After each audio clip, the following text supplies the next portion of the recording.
नमस्कार मित्रांनो, आजच्या व्हिडिओमध्ये आपण बघूया इयत्ता 10वी भाग 2 सराव संच 3.2 मधील सर्व गणिते. समजून घेण्यासाठी व्हिडिओ शेवटपर्यंत बघा व कुठेही स्किप करू नका, म्हणजे तुम्हाला सर्व प्रश्न व्यवस्थित समजतील. आणि अजूनही तुम्ही आपल्या स्टडीव्यू चॅनलला सबस्क्राईब केले नसेल तर सबस्क्राईब करा. तर चला आपण उदाहरणे बघूया. दोन अंतरस्पर्शी वर्तुळाच्या त्रिज्या अनुक्रमे 3.5 सेंटीमीटर व 4.8 सेंटीमीटर आहेत, तर त्यांच्या केंद्रातील अंतर किती? आपण एक कच्ची आकृती काढू. अंतरस्पर्शी वर्तुळ म्हणजे एक मोठं वर्तुळ व त्याच्यामध्ये आतून एक स्पर्श करणारं लहान वर्तुळ. समजा हे एक केंद्रबिंदू असलेलं हे मोठं वर्तुळ आहे. यावर ए केंद्रबिंदू असलेलं मोठं वर्तुळ आणि हे बी केंद्रबिंदू असलेलं लहान वर्तुळ, आणि त्याला या सी बिंदूमध्ये एकमेकांना स्पर्श करतात. आपण हे जोडून घेऊया. तर बघा, आपल्याला या ए आणि बी मधील अंतर काढायचं आहे. आणि ए सी ही मोठ्या वर्तुळाची त्रिज्या आहे आणि बी सी ही लहान वर्तुळाची त्रिज्या आहे. म्हणून काय, तर ए सी ही मोठ्या वर्तुळाची त्रिज्या 4.8 सेंटीमीटर आहे आणि बी सी ही 3.5 सेंटीमीटर आहे. मग इथं लिहून घेऊ, मोठ्या वर्तुळाची त्रिज्या 4.8 सेंटीमीटर आणि लहान वर्तुळाची त्रिज्या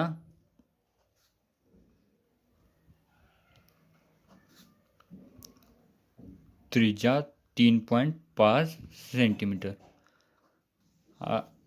आता काय करू, आपल्याला ए बी हे अंतर काढायचं आहे. म्हणून ए बी बरोबर ए सी वजा बी सी, म्हणजे ए सी मधून बी सी वजा केलं की आपल्याला हे अंतर मिळून जाईल. ए सी वजा बी सी. ए बी बरोबर ए सी किती आहे, 4.8 सेंटीमीटर. 4.8 वजा 3.5 बरोबर ए बी बरोबर 4.8 वजा 3.5 बरोबर 1.3 सेंटीमीटर. म्हणून त्या वर्तुळांच्या केंद्रातील अंतर 1.3 सेंटीमीटर आहे. त्या वर्तुळाच्या केंद्रातील अंतर 1.3 सेंटीमीटर आहे.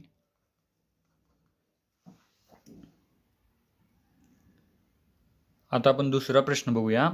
बाह्यस्पर्शी असलेल्या दोन वर्तुळाच्या त्रिज्या अनुक्रमे 5.5 सेंटीमीटर व 4.2 सेंटीमीटर असतील, तर त्यांच्या केंद्रातील अंतर किती असेल? आता मगाशी हे अंतर्वर्तुळ होतं, आता जे आहे ते बाह्य वर्तुळ आहे. मग आपण एक कच्ची आकृती काढून घेऊया.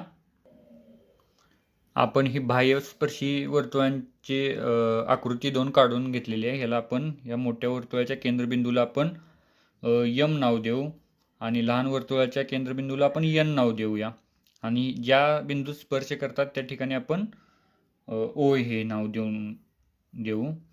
आता आपल्याला काय काढायचं आहे, दोन्ही वर्तुळाच्या केंद्रातील अंतर काढायचं, म्हणजे यम पासून एन पर्यंत अंतर काढायचं आहे. मग आपल्याला हे एम एन हे अंतर काढायचं आहे.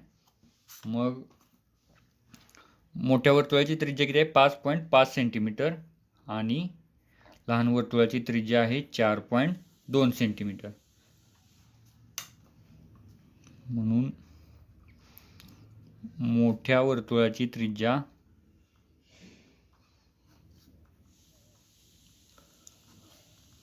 बरोबर 5.5 सेंटीमीटर आणि लहान वर्तुळाची त्रिज्या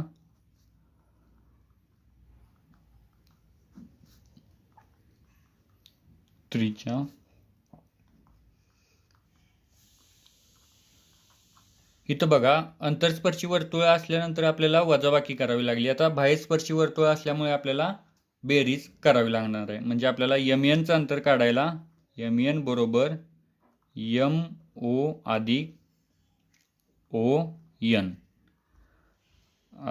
MN किती आहे? 5.5 सेंटीमीटर अधिक ON आहे 4.2 सेंटीमीटर. म्हणून MN बरोबर 5.5 अधिक 4.2 बरोबर 9.7 सेंटीमीटर. तर त्या दोन वर्तुळांच्या केंद्रातील अंतर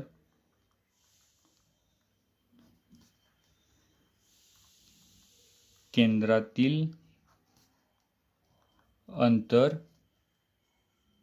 9.7 सेंटीमीटर असेल.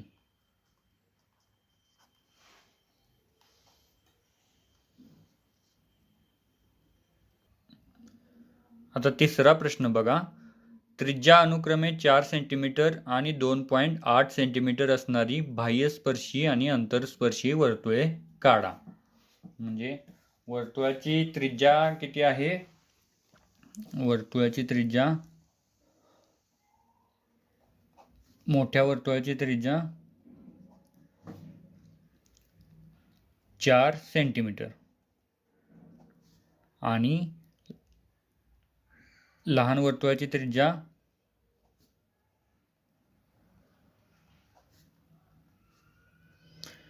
2.8 सेंटीमीटर. तर मगाशी आपण जे गणित बघितलेलं त्याच्यात काय केलं तर आपण एक रेषा दोन वर्तुळातील केंद्रातील अंतर जे होतं ते झालं. म्हणजे आपण काय करायचं, पहिल्यांदा एक रेषा काढून घ्यायची. 4 अधिक 2.8 सेंटीमीटर बरोबर 6.8 सेंटीमीटर. आपण काय करायचं, पहिल्यांदा 6.8 सेंटीमीटर लांबीची एक रेषा काढून घ्यायची.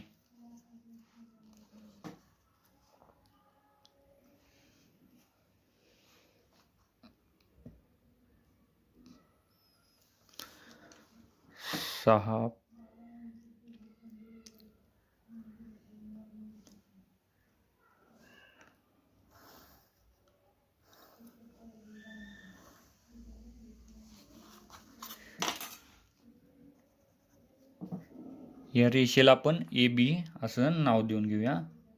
A आणि B. आता काय करायचं, कंपासमध्ये 4 सेंटीमीटर अंतर घ्यायचं. ते शून्यावर ठेवलं कंपासचं लोखंडी टोक आणि कंपासमध्ये आपण 4 सेंटीमीटर अंतर घेतलं. कंपासचं टोक आता ह्या A बिंदूवरती ठेवलं आणि एक वर्तुळ काढून घेतलं.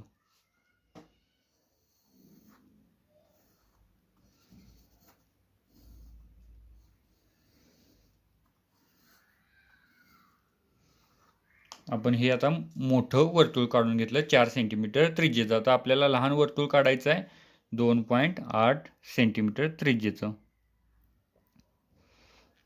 इथं कंपासमध्ये बघा 2.8 सेंटीमीटर त्रिज्येचं माप घेतलंय आणि कंपासचं टोक आपण दुसऱ्या बिंदूवरती ठेवलं आणि जे वर्तुळ काढेल ते ऑटोमॅटिक आपल्याला आपोआप ते बाह्यस्पर्शी वर्तुळ असेल.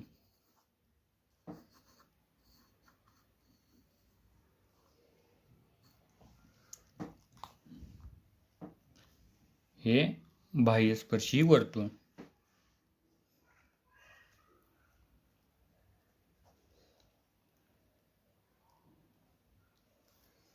बाह्यस्पर्शी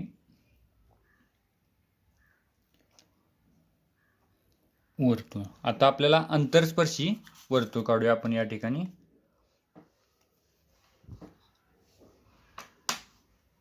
आता अंतरस्पर्शी वर्तुळात आपल्याला काय करायचं,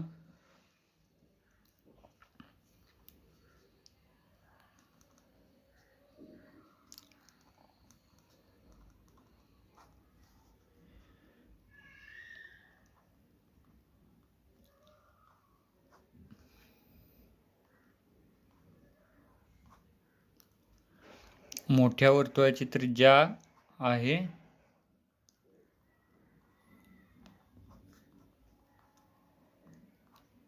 4 सेंटीमीटर, तसेच लहान वर्तुळाची त्रिज्या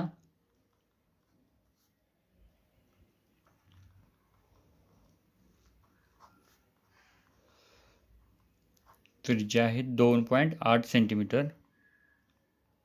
आपल्याला पहिल्यांदा केंद्रातील अंतर काढायचं, म्हणजे यांची वजाबाकी करायची. म्हणून 4 वजा 2.8 बरोबर किती होतील? 1.2 सेंटीमीटर.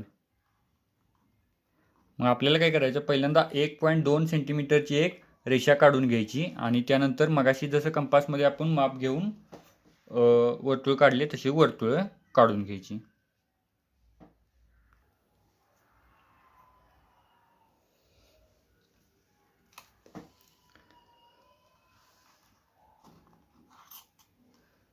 आपल्याला इथं पट्टी बसत नाही म्हणून थोडा पेपर सरकवतो.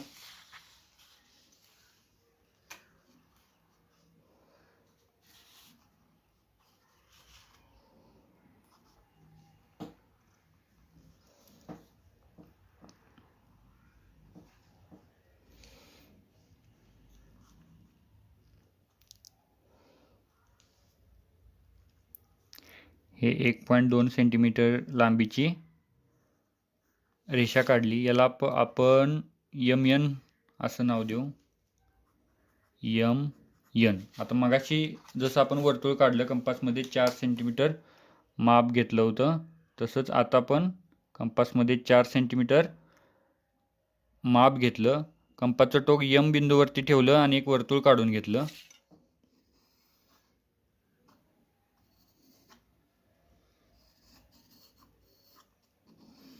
हे M केंद्रबिंदू असलेले एक वर्तुळ काढून घेतलं. आता कंपासचं टोक कंपासमध्ये 2.8 सेंटीमीटर माप घेतलं. 2.8 सेंटीमीटर माप घेतलं. आता कंपासचं टोक N बिंदूवरती ठेवलं आणि त्याला स्पर्श करणारच हे दुसरं वर्तुळ काढून घेतलं.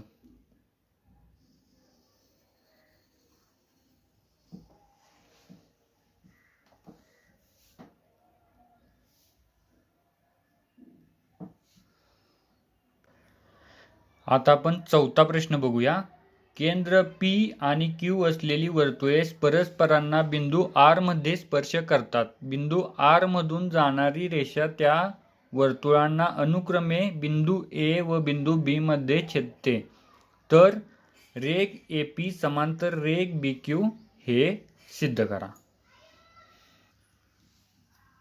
म्हणजे काय सांगितलंय, केंद्र P आणि Q असलेली वर्तुळे परस्परांना बिंदू R मध्ये स्पर्श करतात. बिंदू R मधून जाणारी रेषा अनुक्रमे A आणि B मध्ये छेदते. तर रेघ AP आणि रेघ BQ ही समांतर आहे सिद्ध करा. म्हणजे रेघ AP ही रेघ ह्या रेषेला अशी समांतर रेषा आहेत हे सिद्ध करा. मग त्यासाठी आपल्याला काय करावं लागेल, आता बघा, कोन A आणि कोन B हे एकमेकांचे व्युत्क्रम कोन आहेत. जर आपण हे कोन जर एकरूप दाखवले तर ह्या दोन रेषा एकमेकाला समांतर आहेत हे आपल्याला दाखवता येईल. मग त्यासाठी आपल्याला काय करावं लागेल, हे दोन कोन व्युत्क्रम कोन एकरूप कसे आहेत ते दाखवावं लागेल. म्हणून त्रिकोण APR मध्ये आता बघा, ABR ह्या त्रिकोणाचा विचार करू आपण. पहिल्यांदा बाजू PA एकरूप बाजू PR. आता PA बघा, PA आणि PR ही एकरूप आहेत. का एकरूप आहेत? कारण त्या एकाच वर्तुळाच्या त्रिज्या आहेत म्हणून त्या एकरूप आहेत.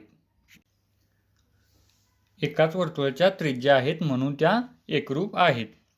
मग इथं लिहू आपण, एकाच वर्तुळाच्या त्रिज्या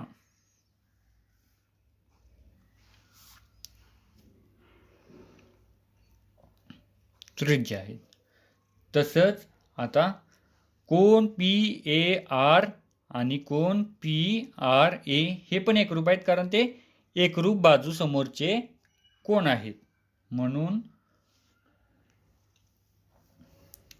कोन PAR एकरूप कोन PRA, कारण ते सुद्धा एकरूप बाजू समोरील कोन आहेत.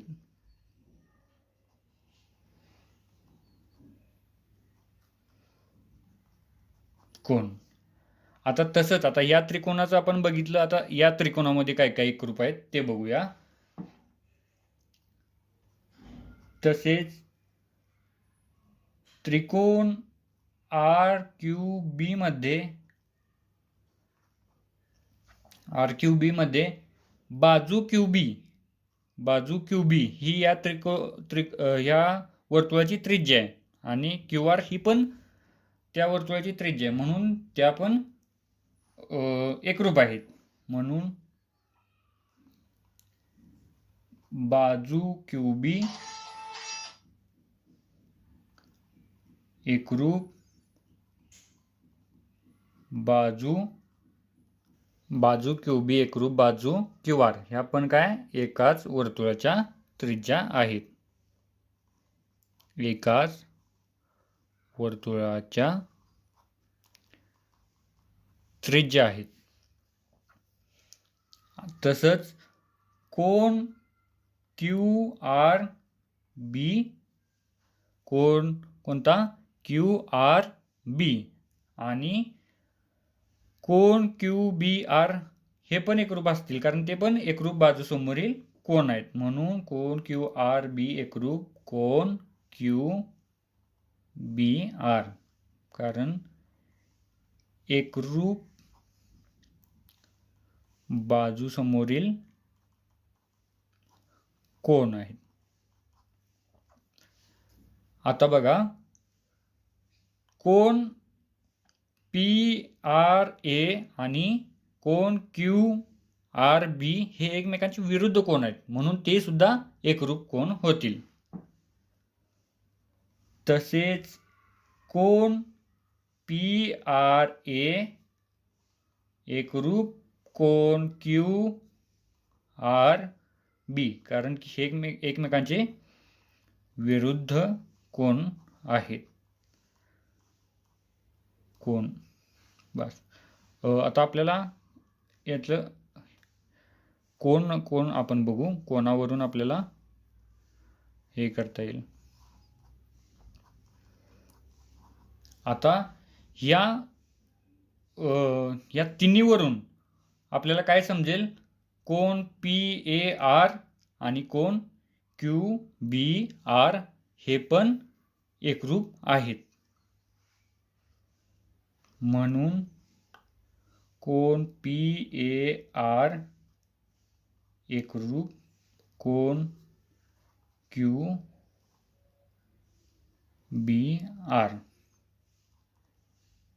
1, 2, 3 वरून. इथं कसं झालं, कोन ARP एकरूप कोन QRB, कारण एकमेकांचे विरुद्ध कोन आहेत. आणि कोन PA या कोणाला हा कोन पण एकरूप आहे, या कोणाला हा कोन एकरूप आहे, म्हणून या कोन A ला कोन B हा एकरूप झालेला आहे. म्हणून छेदिकेच्या विरुद्ध बाजूस असणाऱ्या कोनांना आपण व्युत्क्रम कोन म्हणतो. म्हणजे ही छेदिका आहे आणि त्याचा व्युत्क्रम कोन कोणता आहे, हा A आणि कोन B हा एकमेकांचे व्युत्क्रम कोन आहेत. व व्युत्क्रम कोन म्हणजे ते एकरूप असले तर त्या दोन रेषा समांतर असतात. म्हणून इथं कोन PAR व कोन QBR हे एकमेकांचे व्युत्क्रम कोन आहेत व ते एकरूप सुद्धा आहेत, म्हणून रेघ AP व रेघ BQ समांतर आहे. म्हणून रेघ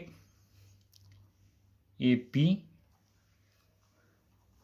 समांतर रेघ BQ. समांतर रेषांचे व्युत्क्रम कोन एकरूप असतात, म्हणजे इथं हा कोन आणि हा कोन एकरूप असल्यामुळं रेषा AP समांतर रेषा BQ. आता आपण त्यातला दुसरा प्रश्न बघूया.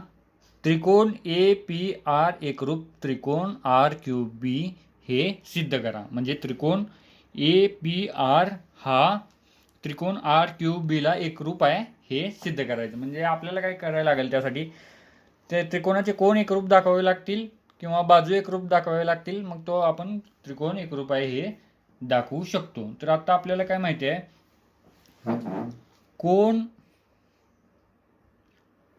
कोन ARP एकरूप कोन QRB हे एकमेकांचे विरुद्ध कोन आहेत. ARP आणि QRB एकमेकांचे विरुद्ध कोन आहेत, म्हणून ते एकरूप आहेत. हे विरुद्ध कोन. आता तसंच कोन PAR आणि कोन QBR हे एकमेकांचे व्युत्क्रम कोन आहेत. इथं आपण काढलेलं आहे ते.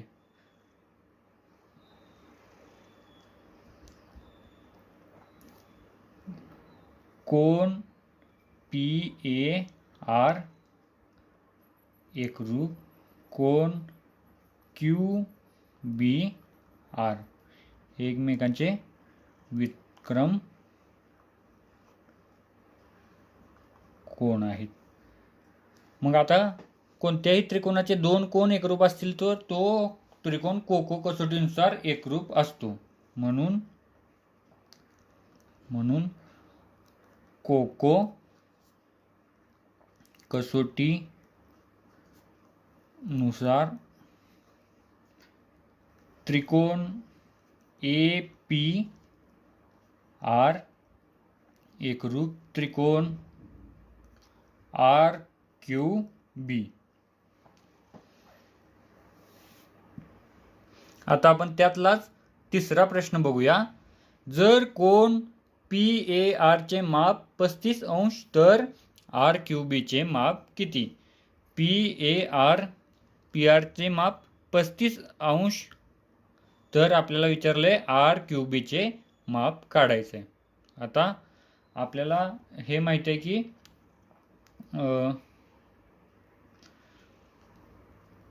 कोन PAR आणि कोन QBR हे एकमेकांचे व्युत्क्रम कोन आहेत आणि ते एकरूप आहेत. आपण इथं काढलेलं आहे. म्हणून एकमेकांचे व्युत्क्रम कोन आहेत, म्हणून ते एकरूप आहेत. तसंच कोन QBR एकरूप कोन QRB हे एकरूप बाजू समोरील कोन आहेत. QBR आणि QRB हे सुद्धा एकरूप कोन आहेत, एकमेकांचे एकरूप बाजू समोरील कोन आहेत. बाजू समोरील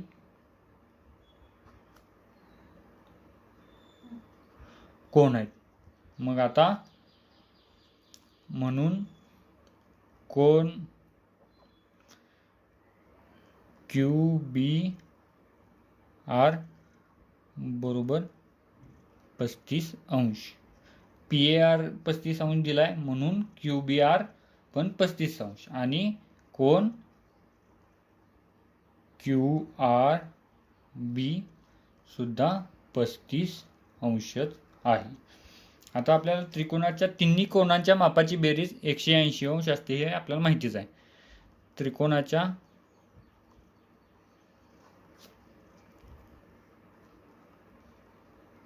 तिन्ही कोणांची बेरीज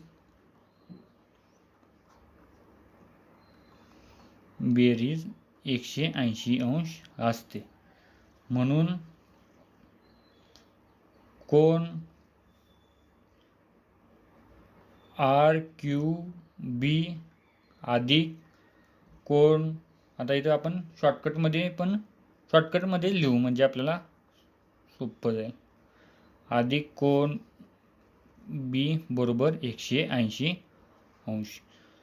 आता किमती घालूया याच्यात. RQB अधिक कोन R 35 अंशाचा आहे, 35 अंशाचा, आणि कोन B पण 35 अंशाचा आहे. अधिक 35 बरोबर 180 अंश. 35 आणि 35 70 बरोबर 180 अंश. आता 70 इकडे गेल्यानंतर वजा होईल. कोन RQB बरोबर 180 वजा अंश वजा 70 बरोबर कोन RQB 180 मधून 70 गेल्यानंतर 110 राहील, म्हणजे कोन RQB 110 अंश आहे. मित्रांनो, आता 5वा प्रश्न बघूया. केंद्र A व B असणारी वर्तुळे परस्परांना बिंदू E मध्ये स्पर्श करतात. रेषा L ही त्यांची सामायिक स्पर्शिका त्यांना अनुक्रमे C व D मध्ये स्पर्श करते. जर वर्तुळाच्या त्रिज्या अनुक्रमे 6 सेंटीमीटर, 4 सेंटीमीटर व 6 सेंटीमीटर असतील तर रेख CD ची लांबी किती असेल? म्हणजे आपल्याला वर्तुळाच्या त्रिज्या दिलेल्या आहेत 4 सेंटीमीटर आणि 6 सेंटीमीटर, त्याच्यावरून आपल्याला CD ची लांबी काढायची. तर मित्रांनो, लक्ष देऊन बघा. आपण काय करूया, पहिल्यांदा त्रिकोणाची थोडीशी रचना करून घेऊया. म्हणजे आपण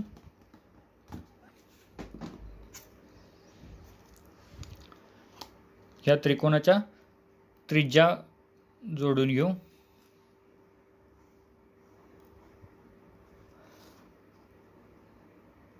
या वर्तुळाची पण त्रिज्या स्पर्शिकेला जोडून घेऊ. आता त्रिज्या स्पर्शिका प्रमेयानुसार इथे हा लंब तयार झाला आणि ही सुद्धा स्पर्शिका आणि ही त्रिज्या असल्यामुळे इथे सुद्धा लंब तयार झाला. आता दोन वर्तुळाचे केंद्रबिंदू सुद्धा आपण जोडून घेऊया. केंद्रबिंदू पण जोडले. आता इथं आपल्याला काय माहिती आहे, AE ही लहान वर्तुळाची त्रिज्या आहे आणि ती सुद्धा 4 सेंटीमीटर आहे आणि ही मोठ्या वर्तुळाची त्रिज्या आहे 6 सेंटीमीटर. मग आता आपल्याला जेवढी माहिती भेटली ती आपण लिहून घेऊ. तर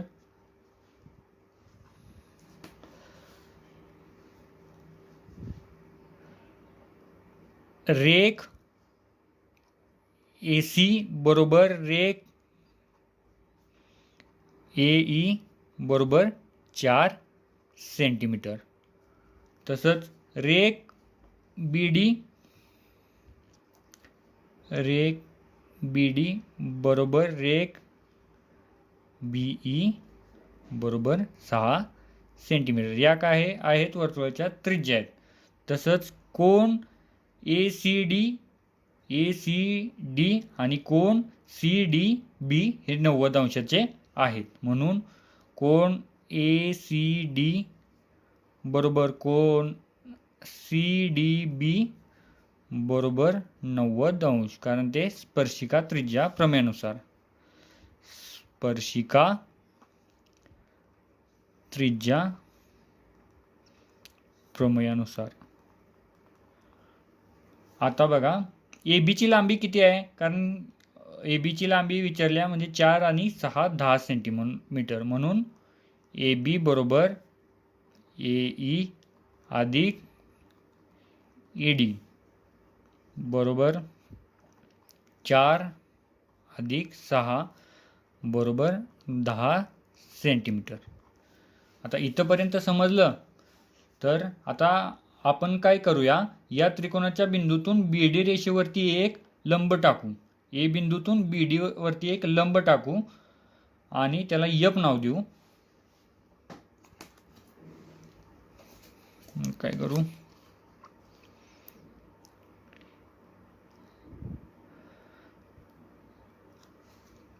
इथून एक आपण बी डी वरती एक लंब टाकला.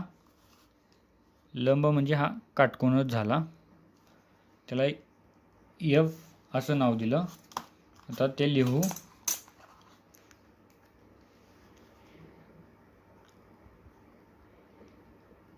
एफ लंब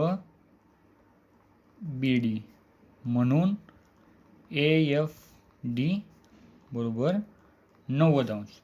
आता बघा, या त्रिकोणाचे तिन्ही कोण 90 अंशाचे आहेत, म्हणजे हा चौथा कोण सुद्धा 90 अंशाचा झाला. म्हणून एफ डी सी हा आयत झाला.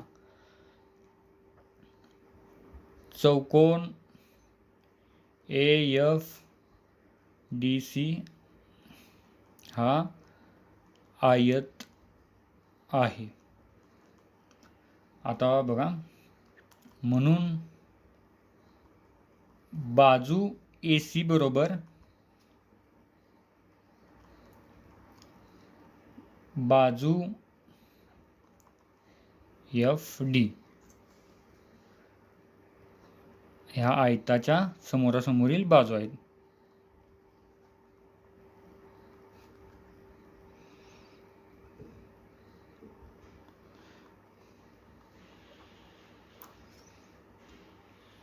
बाजू म्हणून बाजू ए सी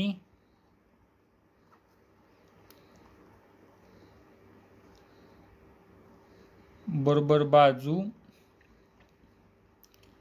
एफ डी 4 सेंटीमीटर झाली. जर ए सी 4 सेंटीमीटर असेल तर एफ डी पण 4च सेंटीमीटर असेल, कारण त्या आयताच्या समोरासमोरील बाजू आहेत. म्हणून बाजू एफ बरोबर बाजू सी डी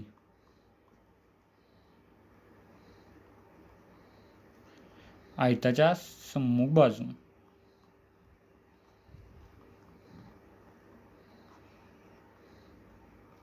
म्हणजे आपल्याला एफ ची लांबी काढली तर आपल्याला आपोआप सी डी ची लांबी सुद्धा मिळणार आहे. मग आता आपल्याला बी एफ ची जर आपल्याला लांबी कळाली तर आपल्याला ए बी ची लांबी माहितीच आहे. मग हा ए एफ व्ही हा काटकोन त्रिकोण होईल आणि आपल्याला जर ए एफ ची लांबी त्यातनं भेटेल आणि ए एफ आणि सी डी ची लांबी समानच आहे. म्हणून आपण काय करू, पहिला बी एफ ची लांबी काढू. मग बी एफ बरोबर बी डी वजा एफ डी. आता बी डीची लांबी माहिती आहे आपल्याला 6 सेंटीमीटर आहे, कारण की तो मोठ्या वर्तुळाची त्रिज्या आहे.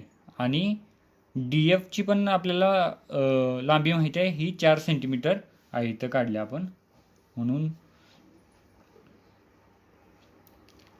बी एफ बरोबर 6 वजा 4 म्हणून बी एफ बरोबर 2 सेंटीमीटर. आता बघा, आपल्याला याची पण लांबी भेटली. आता काटकोन त्रिकोण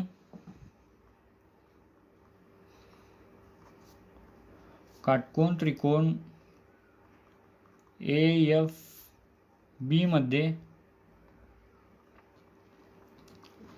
पायथागोरसचं सूत्र आपण वापरू शकतोय. पायथागोरस सूत्रानुसार ए बी वर्ग बरोबर ए एफ वर्ग अधिक एफ व्ही वर्ग. ए बी आपल्याला माहिती आहे 10चा वर्ग अधिक ए एफ वर्ग अधिक एफ व्ही आहे 2चा वर्ग.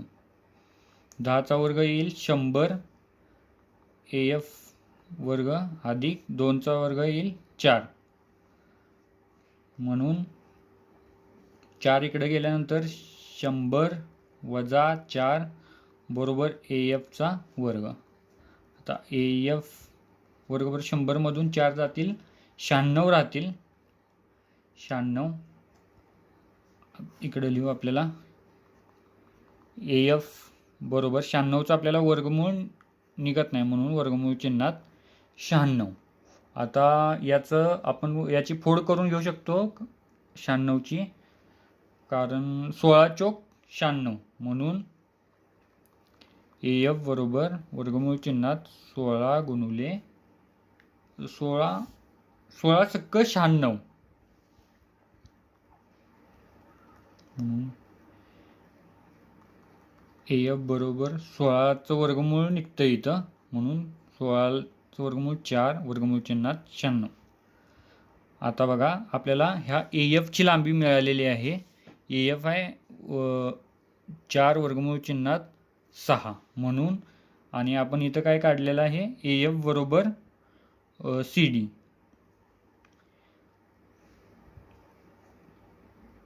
AF बरोबर CD, कारण त्या आयताच्या समोरील बाजू आहे म्हणून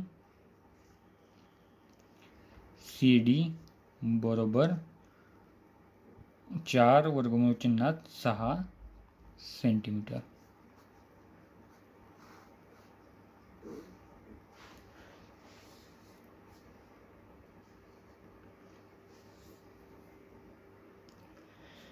मित्रांनो, काही शंका राहिल्या असतील तर कमेंट बॉक्समध्ये नक्की विचारा, आणि व्हिडिओ आवडला असल्यास व्हिडिओला लाईक करा, आणि अजूनही तुम्ही आपल्या चॅनलला सबस्क्राईब केलं नसेल तर सबस्क्राईब करा. पुढच्या व्हिडिओमध्ये आपण नेक्स्ट सराव संच बघूया. धन्यवाद.